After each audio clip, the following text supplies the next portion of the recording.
100% critics కూడా extraordinary explore చేశారు. కాకపోతే ఏంటంటే మేము ఎక్స్పెక్ట్ చేసామంటే మా సినిమా మేము యాక్చువల్ చేసింది మన మీడియా వాళ్ళని దృష్టి పెట్టుకొని వాళ్ళ సపోర్ట్ ఇస్తారు ఇలాంటి సినిమాకి అని చెప్పి మంచి సినిమా చేసానికి ప్రయత్నించాను సార్. వాళ్ళని దృష్టి పెట్టుకొని మన మీడియాని నన్ను ఎక్కువ సపోర్ట్ చేస్తాం అనుకునే సినిమా అక్కడ ఏదో 1-2% సార్, అది ఇంకా కామన్ కదా. ఓకే, అదే ఎక్కడో ఏదో ఏరియాలో హట్ అయినట్టు కనపడుతుంది మీరు ఇందాక నుంచి. అసలు హట్టే మొహం సార్ మంది లేదుగా. ఓకే, ఆల్ ది బెస్ట్ అండి. కౌశిక్ గారు సార్ చెప్పండి సార్. సూపర్గా ఉంది, సీన్స్ బాగున్నాయి, మీరు ఎంచుకున్న క్యారెక్టర్లు కూడా ఆర్టిస్టులు కూడా బాగా చేశారు.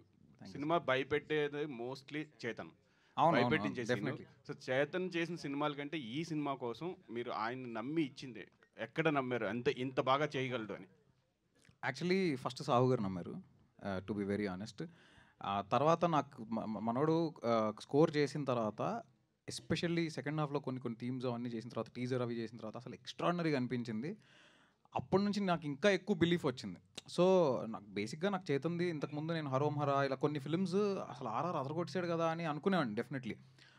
అయితే ఈ జానరా తను ఇంతకుముందు అటెంప్ట్ చేయలేదు కదా అని నాకు ఒక చిన్న హెసిటేషన్ ఉండింది. కానీ తను అసలు నెక్స్ట్ లెవెల్లో చేశాడు. అండ్ ఈరోజు మీరు ప్రతి రివ్యూలో ప్రతి చోట చేతన్ అని మాట్లాడుతున్నారు. సో 100% తను ఎంత వాల్యూ యాడ్ చేశాడు అనేది అదే చెప్తుంది కదా. యా, సాహు గారు, చేతన్ గారు, సాహు గారు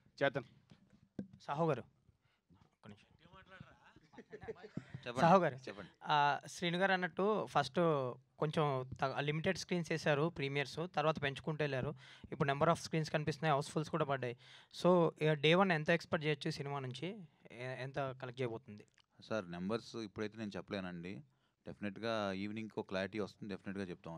ఇట్స్ టూ ఎర్లీ, ఇంకా అవ్వలేదు కాబట్టి నేను నెంబర్స్ అన్ని ఈవినింగ్ ఒక క్లారిటీ వస్తుందండి. ఓకే, కౌశిక్ గారు. చేతన్ గారు. శ్రీనివాస్ గారు. శ్రీని గారు సార్ అంటే హర్రర్ మూవీస్లో హీరో క్యారెక్టరైజేషన్స్లో మీ క్యారెక్టరైజేషన్ చాలా బాగుంది సార్. కౌశిక్ గారు ఒక సెల్ఫ్లెస్ క్యారెక్టర్ని క్రియేట్ చేశారు, ఒక యూనివర్సల్ అప్పీల్ ఉన్న క్యారెక్టర్ని క్రియేట్ చేశారు. అంటే ఇంట్రడక్షన్ సీన్ నుంచి చూస్తే క్యారెక్టర్కి సెల్ఫ్లెస్గా ఉంటాడు త్రూఅవుట్ సినిమా అంతా. చాలా యూనిక్గా ఉంది. మీరు ఎస్పెషల్లీ సెకండ్ హాఫ్కి వచ్చేసరికల్లా మీ పెర్ఫార్మెన్స్ అనేది టాప్ నాచ్ అనిపించింది సార్. అంటే కథ కట్టుబడి ఉన్నారు ప్రతి సన్నివేశంలోనే, అది బాగా అనిపించింది సార్.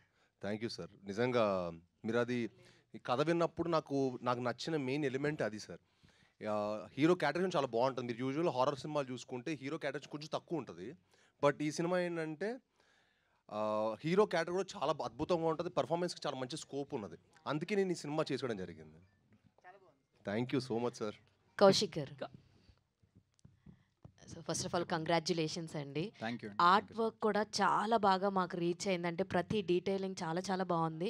అండ్ మీ చాయిస్ ఆఫ్ కాస్టింగ్ కూడా చాలా బాగుంది. ముఖ్యంగా శాండీ గారి గురించి చెప్పాలి, అసలు ఫస్ట్ థాట్ ఆయన దగ్గరికి వెళ్ళాలి. ఎందుకంటే కొంచెం సీరియస్ రోల్ ఉన్న పర్ఫెక్ట్గా ఉన్న మనిషిని అలా కన్వర్ట్ చేసి యాక్టింగ్ చేయించడం అనేది ఒక టాస్కే.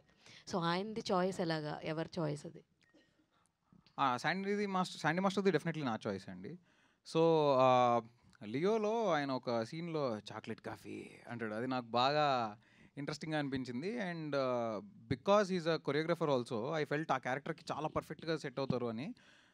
సో నేను ఆయన కలవడం జరిగింది. ఆయన ఆఫీస్కి వచ్చారు. కలిసినప్పుడు నేను చెప్పి ఒక సీన్ ఆయన జస్ట్ ఊరికే ఇలా పర్ఫామ్ చేసి చూపించగలుగుతారని అడిగాను. ఆయన చేసిన వెంటనే అసలు ఇంకా ఈయన తప్ప ఇంకెవరు దీనికి బాగోరు అని అనిపించేంతలా చేశారు ఆయన. అండ్ ఆయన అసలు ఫస్ట్ టైమే మేకప్ టెస్ట్ చేస్తున్నప్పుడు ఆల్మోస్ట్ ఒక 6 hours ప్రాస్థెటిక్ మేకప్ ట్రై చేసి దాని తర్వాత and he was so patient. ఆయనలో ఉన్నంత పేషెన్స్ నాకు తెలిసి నేను ఎక్కడా చూడలేదు ఇంకెవరి దగ్గర. అంత లెవెల్ ఆఫ్ పేషెన్స్, అంటే 6 hours 7 hours మేకప్ ట్రయల్స్ అదంతా అంత పేషెన్స్ నేను చూడలేదు. And he's terrific. ఆయనకి ఒక్కసారి సీన్ ఇలా చెప్తే ఇంకా ఆయన ఆటోమేటిక్గా దాంట్లోకి వెళ్ళిపోతారు. సూపర్ చాయిస్ అండి. అదే సినిమా ఎంత బ్లాక్ బస్టర్ హిట్ అయిందో మీ ఫేస్ చూస్తేనే తెలుస్తుంది సార్. మీ హంగామా ఇక్కడ చూస్తుంటే మాకు కూడా చాలా 63-66 షోలు ఫుల్ సార్ థర్స్డే రోజు. అది ఎంత అదృష్టం చెప్పండి. అది అందరికీ జరిగే విషయం కాదండి. అది సినిమాకు వచ్చే ప్రేమ ఆదరణ. అది కేవలం గొప్పతనం నాది కాదు, ఇక్కడ ఎవరిది కాదు, మా అందరికంటే గొప్పది సినిమా. కరెక్ట్. దానికోసం మేము ప్రయత్నించాం, పోరాడాం, మంచి సినిమాని చేసాం. తెలుగుతో పాటు మీకు హిందీలో కూడా మార్కెట్ ఉంది, మంచి మార్కెట్ ఉంది మీకు. మరి హిందీలో రిలీజ్ ఉందా? మీరు ఏం చేస్తున్నారు? ప్లానింగ్ ఏంటి అసలు మీకు? సార్ ప్లాన్ చేస్తాం సార్, నెక్స్ట్ వీక్ ప్లాన్ చేస్తాం సార్. అంటే జీ వాళ్ళు ఆల్రెడీ తీసుకున్నారు. యాక్చువల్లీ ఈ వీకే చేద్దాం అనుకున్నాం, కానీ కొంచెం సెన్సార్ ఇష్యూస్ వల్ల కొంచెం కుదరలేదు. బట్ నెక్స్ట్ వీక్ డెఫినెట్గా మేము ప్లాన్ చేస్తాం సార్. ఈ జానర్ సినిమా ఇంకా అక్కడ బాగా రీచ్ అవుతుంది డెఫినెట్గా. ఇప్పుడు జెన్యున్గా ఆర్గానిక్గా చాలా ఇష్టపడ్డారు కాబట్టి మన తెలుగు ప్రేక్షకులు అందరూ డెఫినెట్గా రీచ్ అవుతుంది సార్. ఓకే సాహు గారు, ఒక సినిమా హిట్ అయిందంటే మొత్తం టాలీవుడ్ మొత్తం కూడా ఫుల్ ఎంకరేజ్ చేస్తూ సపోర్ట్ చేస్తుంటారు. ఇటీవల వచ్చిన ప్రతి సినిమాను చూసాం. ఈ సినిమాని మీరు మెగాస్టార్ చిరంజీవి గారికి చూపించే అవకాశం ఉందా ఏంటి, ఎవరెవరికి చూపించబోతున్నారు? ఎందుకంటే సినిమా హిట్ అయిందంటే వాళ్ళే చూడటానికి ఇంట్రెస్ట్ చూపిస్తుంటారు, చూసి కూడా ట్వీట్ చేస్తూ ఎంకరేజ్ చేస్తుంటారు. అవును సార్, అది మనం చూసాం ముందు సినిమాలు కూడా. డెఫినెట్గా ఇప్పుడు చిరంజీవి గారు షూటింగ్లో ఉన్నారు, ఆయన టైం తీసుకుని డెఫినెట్గా ఆయన సినిమా చూపిస్తానండి. ఆల్రెడీ ఇండస్ట్రీ నుంచి చాలామంది ట్వీట్ చేశారు, నేను చైతన్య గారు చేశారు, ఇవాళ శ్రీకాంత్ గారు చేశారు, అందరూ ఆల్రెడీ చూసిన వాళ్ళు ట్వీట్ చేస్తున్నారు. డెఫినెట్గా గోయింగ్ ఫార్వర్డ్ అందరి సపోర్ట్ మాకు ఉంటుందని అనుకుంటున్నామండి. కౌశిక్